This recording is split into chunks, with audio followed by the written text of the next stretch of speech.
All right, Sven, thank you. To our top story this morning. President Trump mocking Christine Blasey Ford at a rally Tuesday in Mississippi. Ford accusing the president's Supreme Court nominee pick Brett Kavanaugh of sexual assault when they were in high school. This comes after President Trump said her testimony last week was, quote, very credible. I believed he was going to rape me. I tried to yell for help.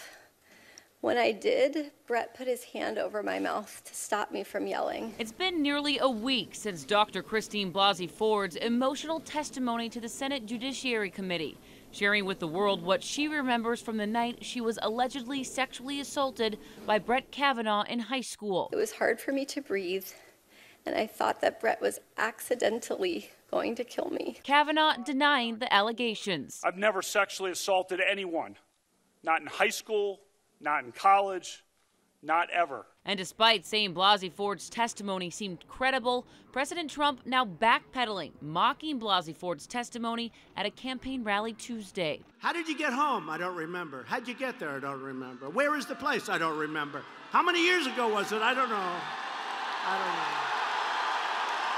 I don't know. President Trump not only defending his Supreme Court nominee, but also suggesting that Brett Kavanaugh and men in general are being treated unfairly. Well, I say that it's a very scary time for young men in America when you can be guilty of something that you may not be guilty of.